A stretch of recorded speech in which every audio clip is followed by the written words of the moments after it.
Hello, welcome back to Frigid. So this is a beta test again. We're just testing out the game. It's not released yet, but it's kind of like a demo version, playable demo version. And I'd like to say hi to the developer who's currently watching these videos. Um, also, this if you've joined us for the first time, this is kind of like a game inspired by the Thing franchise by John Carpenter. Well, not John Carpenter.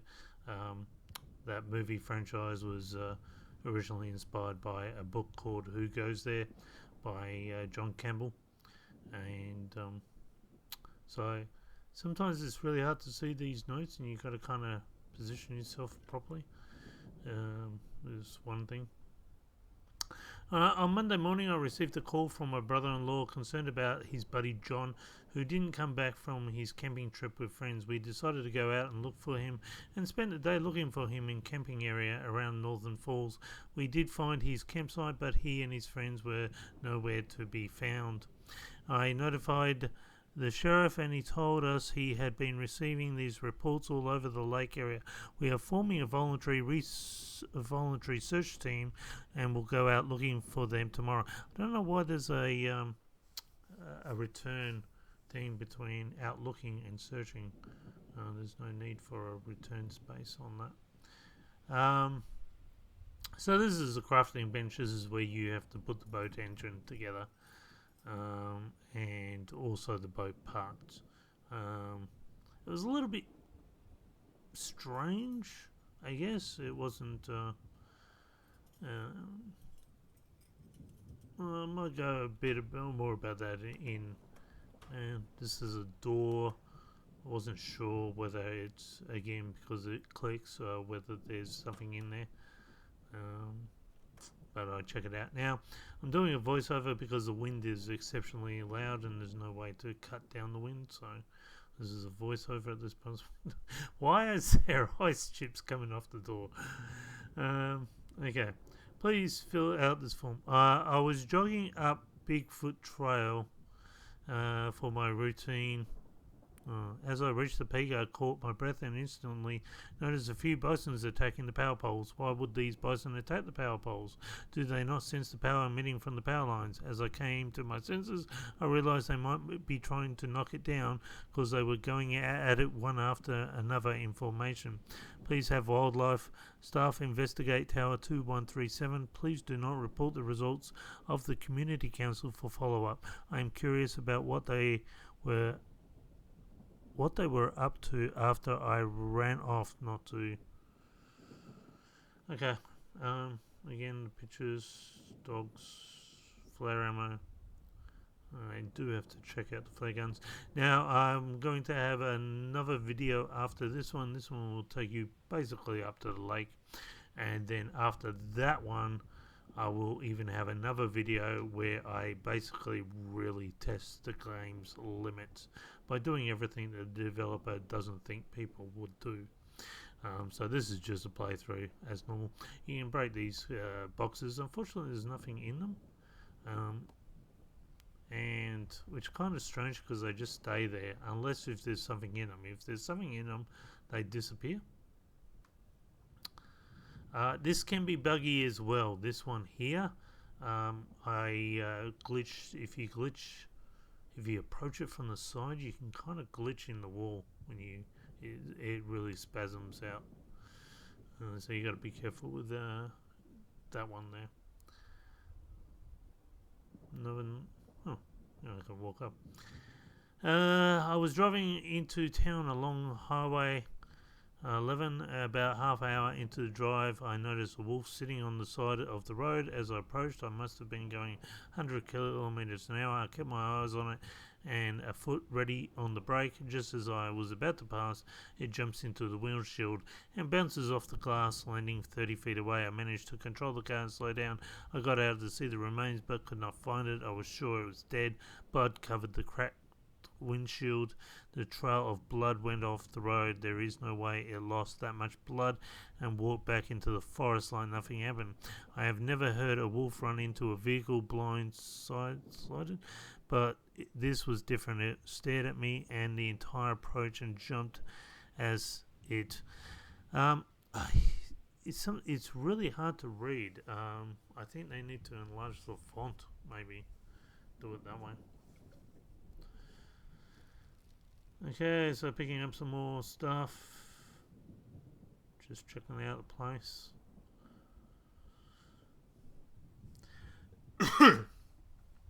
It was very cold early morning, around 4 a.m. I woke up to high-pitched sounds coming from within the forest. I was confused about what could be the source of this noise. At first I thought I was dreaming, but then the sounds got louder, so I looked outside through my cabin windows to see what was going on, and to my surprise, there was a herd of deers grouped around the yard. They just stood there in took turns making these sounds. I managed to stumble outside and fire a flare into the sky. At that point, all of them took off into the forest. I went back to bed confused about the situation. I asked the local vet about the sounds. She reassured me that it was probably normal.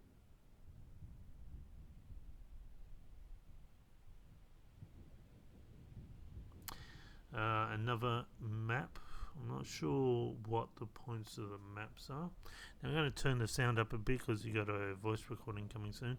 My name is John Wells. I am the official mayor of Pristine Lake. The community leaders and I have gathered together today to address the complaints and concerns coming from the community over a year now, some of which are becoming well known just outside of town.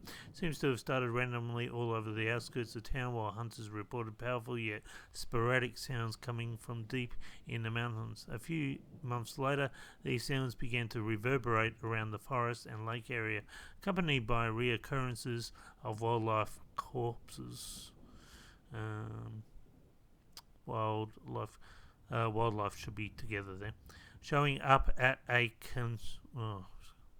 had my town officers conduct investigations into the incidents without cause. About a few months ago, incidents have escalated into vandalism, property damage in town. One of my officers investigating this was killed. It appears to be some kind of animal that took his life. We have called experts in from city, and they will be arriving shortly. It will call in the state government for army support. And so that person out in the car. I am the official mayor of Pristine Lake. The community leaders and I have gathered together today to address the complaints coming from this community for over a year now. It seems to have started randomly all over the outskirts of town, while hunters reported powerful yet sporadic sounds coming from deep in the mountains. A few months later, these sounds began to reverberate around the forest and lake area, accompanied by recurrences of wildlife corpses showing up at a consistent rate. Hunters and hikers have become concerned. I had my town officers conduct investigations into these incidents without cause. About a few months ago, reports have escalated into vandalism and property damage in town. One of my officers investigating this was killed. It appears an animal was involved. We have called experts in from the city, and they will be arriving shortly. I will call in the state government for army support if the city experts fail to solve the problem by the new year. Report created on December 15. Log for Pristine Lake Council meeting. End log. Okay, so that was a audio version of the note we read. On January 2nd, around 6:30 in the morning, I headed out for a routine. Again, there's a space there that doesn't need to be there. Hike along the Indian riverbed. Early on, wolves howling. Wolves howling. Yes, some of these notes need to be looked at properly. I yelled to scare it away, but he just kept coming straight at me. I fired off 2 shots 10 meters apart to stop the wolf's advance, but the wolf was unhindered. At this point, the wolf was 5 meters away from me. He continued to approach, so I shot it dead.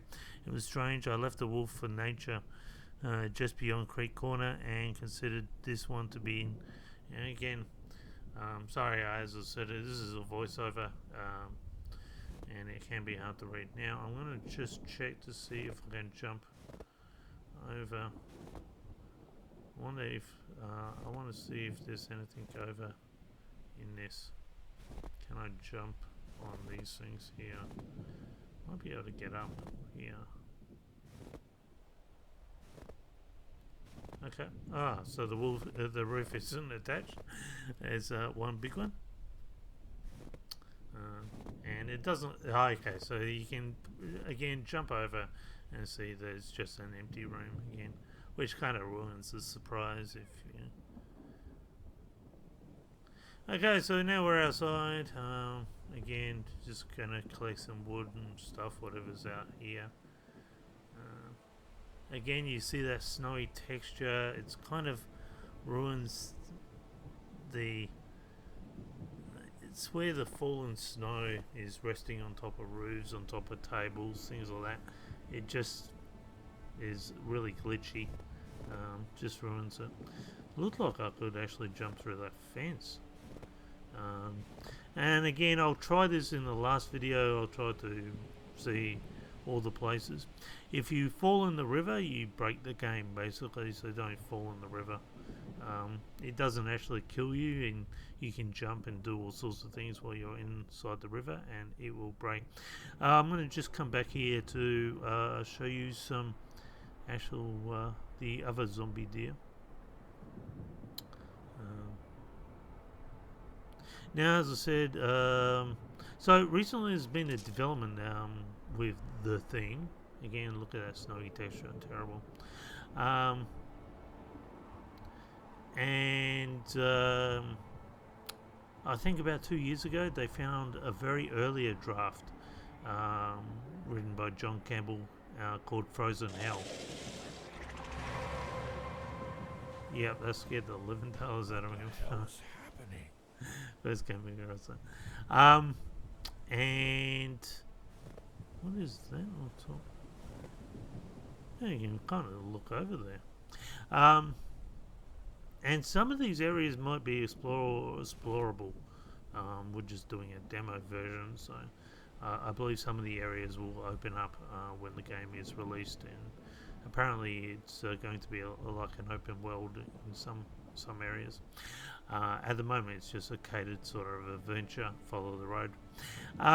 Yeah, so Frozen Hell, and it's kind of got a few extra chapters. The biggest difference between the books and Frozen Hell, or Who Goes There, and The Thing, 1982 and the 2011 version, is that there was no Norwegian team finding the UFO. They actually found the UFO themselves. What am I doing? Getting out torch. Again, as I said, I like to customize everything. Oh, getting out the water. And there you go, look at that. Oh, practically empty. But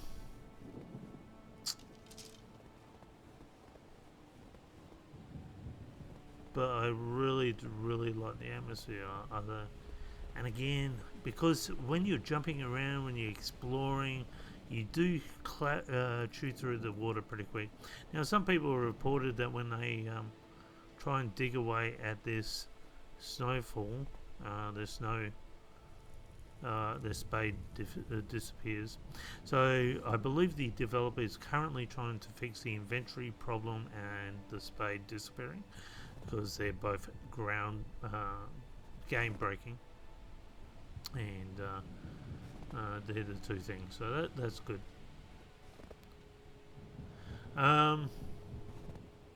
The other thing that's kind of like in The Thing, and this is where the game goes where The Thing didn't, is that the reason why John Campbell and John Carpenter put the alien in the Antarctic is because it doesn't get out. It didn't have a chance to sort of assimilate with creatures that could survive the winter. This one's a bit more scarier because it has. It's actually simulated these creatures. So this goes where John Carpenter's The Thing doesn't. So now I'm just venturing around. Is there a gap in between that? So there's a gap in between that door there, but it doesn't open for some reason. Now again, I'm just trying to see what I can jump and collect and whatever else. I will go into more detail in 2 videos from now. I like this little hidden picture on the side here. Look at the cabinet, how it has scratches on it. Everything is really well done. This really feels like a warehouse you would find in the middle, like a store. Everything felt legit. Like it really felt like I was um, entering into a real place, and that's what compelled me. By this time, I'm invested in the game, um, and that's good. That's why you essentially want every gamer who tries this game to at least get to around this part. So, well, I don't know why that sounded earlier than needed to. Look at this. Look at the scenery now. Look at that. That's beautiful. Wow. So, now you can put tents and you can put sleeping bags. Now, normally when you put a sleeping bag down, you think you're going to spawn in that area, or if you die. If I was to die now, I would go back to the sleeping area in the first lodge. And I don't know if that's supposed to happen that way. I don't like that mechanic. Again, like I've done so much, I feel like there needs to be a saved area here. And I've tried to build a place and a tent and a sleeping bag, but I kept going back to the lodge every time I died, so I don't like that mechanic. Now here is another what the hell moment's going to happen soon. There's a bear in the distance, but I didn't see it. Oh, it's on the left there if you have a look. It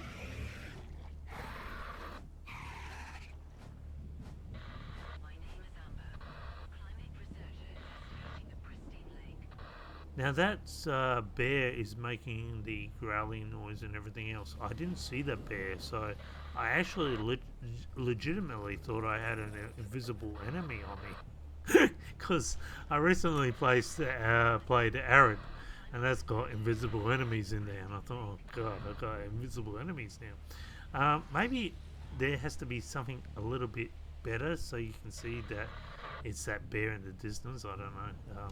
I really had no idea what was going on, and that my name is Amber. I don't know if that's supposed to be coming out of the radio in one of the cars there. I didn't get that sensation that it was, and that kind of sucks because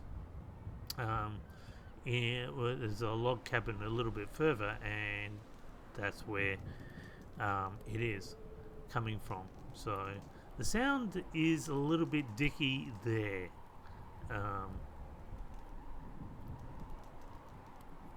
But look, I'm going to leave it actually here. And in the next video I will basically finish the game, and then as I said, I will try and break the game as much as possible video after. So join me for those two. I hope you enjoyed it. I recommend trying to play test it yourself. Keep your eye on this game. It definitely looks like a good one to add to your gaming library. And this is your sleeping bag. As I said, this won't save my position. If I die, I go back. Until next time, bye for now.